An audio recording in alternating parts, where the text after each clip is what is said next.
வணக்கம். தொடக்க வேளாண்மை கூட்டுறவு கடன் சங்கங்களில் செயல்படும் ERP மென்பொருளில் FAS மாடியூல், அதாவது ஃபினான்ஷியல் அக்கவுண்டிங் சிஸ்டம் மாடியூலினுடைய முதல் பகுதி குறித்து இந்த வீடியோவில் நாம் விரிவாக பார்க்கலாம்.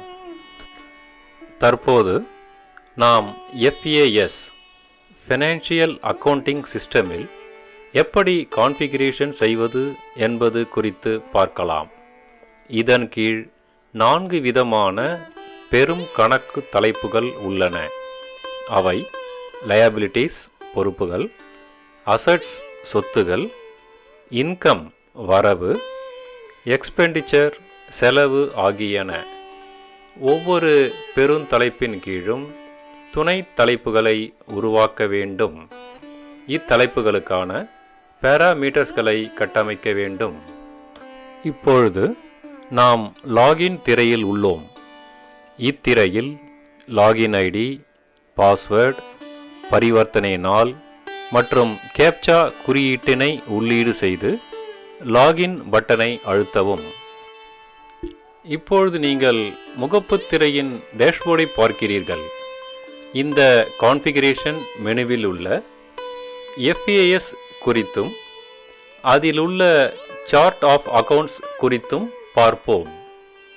சார்ட் ஆஃப் அக்கவுண்ட்ஸில் லயபிலிட்டிஸ், அசட்ஸ், இன்கம் மற்றும் எக்ஸ்பெண்டிச்சர் குறித்து நாம் ஏற்கனவே பார்த்தது உங்களுக்கு நினைவில் இருக்கும். லயபிலிட்டிஸ் என்னும் தலைப்பினை கிளிக் செய்தால் பொறுப்பு கணக்குகள் அனைத்தையும் பார்க்கலாம். தேவைப்படும் துணை கணக்குகளை உருவாக்கி கொள்ளலாம். அடுத்ததாக அசட்ஸ் சொத்துகள். இதில் எல்லா சொத்து கணக்குகளையும் பார்க்கலாம். அடுத்ததாக வரவு இன்கம். அடுத்ததாக செலவு எக்ஸ்பெண்டிச்சர்.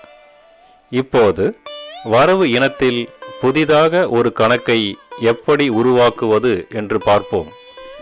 வரவு தலைப்பில் அதர் மிஸ்செலேனியஸ் இன்கம் தலைப்பின் கீழ் புதிய கணக்கு துவங்க ரைட் கிளிக்கை அழுத்தி கிரியேட் பட்டனை அழுத்தவும். இத்திரையில் அக்கவுண்டை தெரிவு செய்து சேல் ஆஃப் ஓல்டு பேப்பர்ஸ் கணக்கு தலைப்பினை உள்ளீடு செய்யவும்.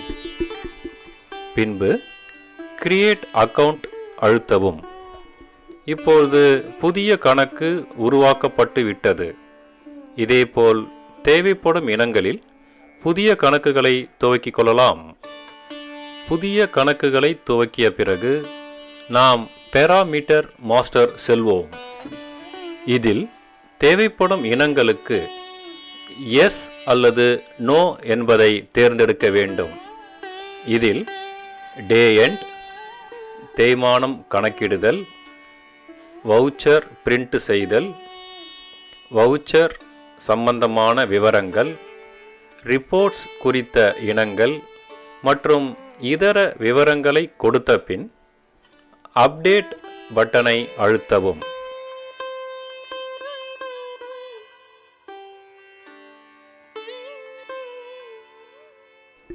தற்போது அனைத்து மாற்றங்களும் சேமிக்கப்பட்டு விட்டன.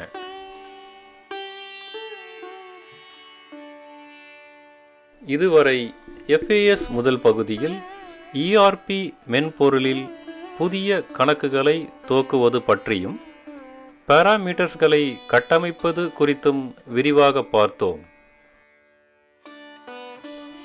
அடுத்த வீடியோவில் FAS பகுதி 2இல் உங்களை மீண்டும் சந்திக்கிறோம்.